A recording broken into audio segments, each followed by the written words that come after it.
Hey guys, it's Mitty here, and welcome to GBA Week 8, and today my opponent is Alex from the Oklahoma City Thundurus. We battled him Week 1 of the GBA. I'll probably link that somewhere.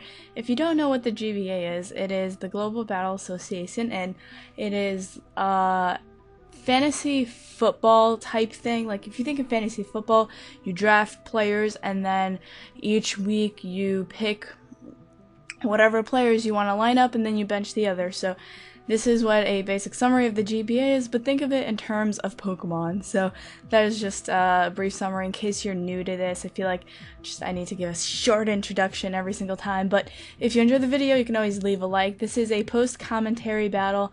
I like to mix it up pretty much between post-commentary and live commentary, so the people who don't want to watch some really long videos have some shorter videos to watch.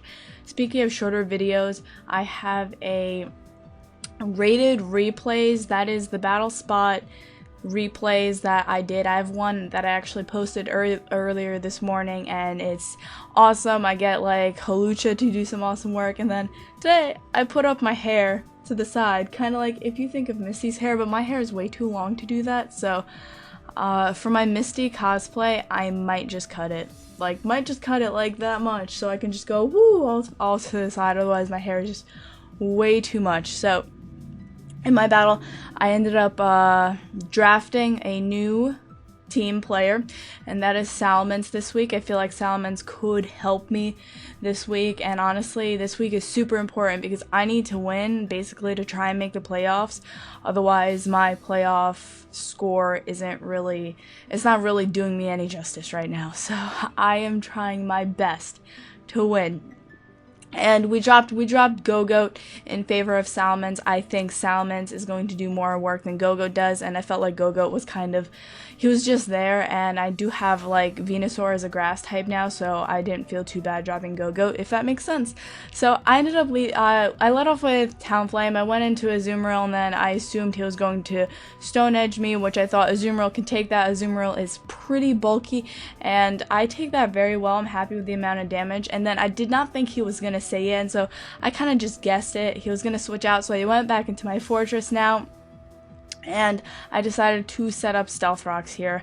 I just felt like Stealth Rocks were really important. I mean, I don't want to take another Scald at this point, so I was going to switch out instead of going for a Volt Switch just to avoid taking that damage, and I go into my Milotic. Milotic is honestly one of my most important Pokemon, and she's gonna help me out for a lot of his team, like Hippowdon, Garchomp. I am a max defense, max HP, bold Milotic, sorry, so crit didn't matter there. I just went for a Scald here just to get damage off on it. I really didn't think he could do much to me HP wise, so here I figured he was gonna switch out, and there's no, like, I didn't want to switch out at the same time. Like, Clefable comes in, but I figured he was going to switch out here. None of us wanted to stay in, and you may think this is a poor matchup for me, but I put Iron Tail on my Salamence for this exact reason, and that being Clefable. And now that I did not want to risk the Iron Tail miss, because that is 75% accuracy, and I did not want to miss the Iron Tail, I decided to go for an Earthquake.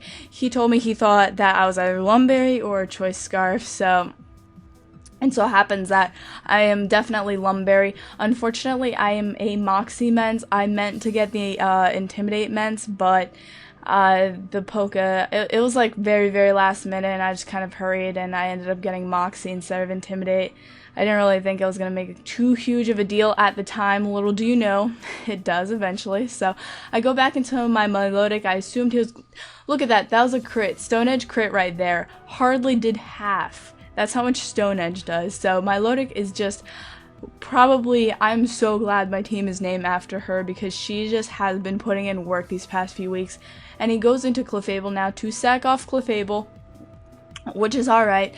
Clefable was I felt like it was going to be one of the most annoying Pokemon to deal with, and I figured once Clefable was out of the way, you know, it might be a bit easier, especially for Milotic, because nothing really on his team even wants to take a Scald at this point, except for maybe Tangrowth, but then that even has to, like, fear the Ice Beam too. But he goes into his Infernape, and I get critted. I get critted, that's what happens, and that crit mattered severely. I get critted, and I would have been able to take that, even if it was banded. I would have been able to take that, get damage off on Infernape. It would not even have been an issue at the time, but that crit severely mattered. I ended up going, I think I went for recover on that turn that the crit happened, because I did damage calcs, and I knew Thunder Punch was coming, but I really didn't think I had a safe switch in at the time, and I knew Milotic could take it, but the crit definitely mattered, and unfortunately we lost Milotic. Talonflame is out now. I took a risk in roosting here. He could have Earthquaked me, but I figured his set was going to be pretty much Earthquake, Slack Off, Ice Fang, something like that. Maybe Stealth Rocks if he wanted to have a second Stealth Rock user, but I was kind of banking on him not having a second Stealth Rock user at this point, and I went into Fortress. Fortress can set up rocks again. Rocks are so important to me, but no, I already have rocks up. I apologize. I already have rocks up at this point, but I went for Rapid Spin because obviously I have Talonflame and I have Charizard and I have Salamence. I don't want rocks on my side of the field, so I felt like that was the most important move for me to do at the time, and I got rocks off, and then, you know, that I don't have to worry about that. I don't have to worry about taking half damage, even though my team is severely Stealth Rock weak. I was able to get that off, so I was happy about it. I went to Azumarill because I knew I could resist both of his stabs, and I have Citrus Berry, that also helps. Here, honestly, I knew he would switch. Like, I knew he was going to switch at this point because he did have he'd probably die to like an Aqua Jet at this point, and I was so contemplating going for Belly Drum. Like, I knew he would switch, and I felt like I'll be safe. I'll go for Play Rough in case he thinks he can take it with like Tangrowth, for instance. That does almost half, but honestly, I was considering going for Belly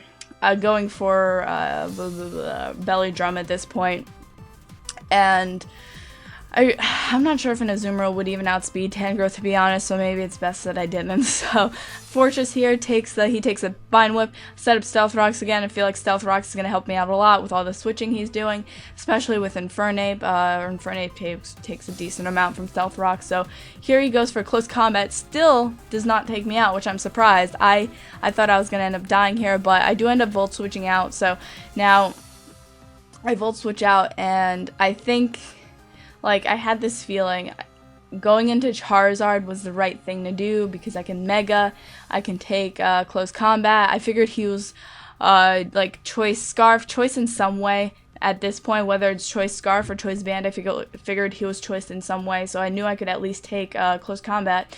And then I ended up going for Flamethrower because I knew that would kill him in the sun, or it would do a lot of damage to anything that if he chose to switch in, it would do a lot of damage. But unfortunately, he goes into his Tangrowth.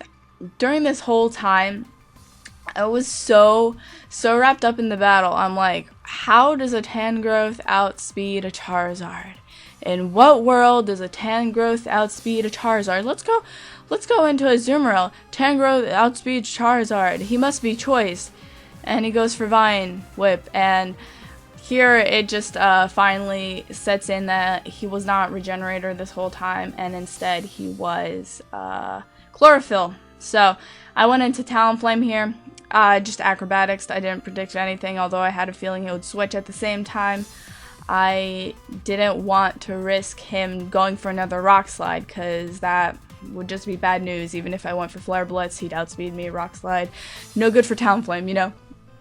And so here I try and get as much damage off on this Hippowdon as I can, but I go into Fortress kind of as fodder because I knew he carried Yawn at this point, and Yawn was a nuisance, to say the least. Yawn is definitely a nuisance that I do not want to deal with, so I went into Fortress kind of to take it. Although, like, at this point, I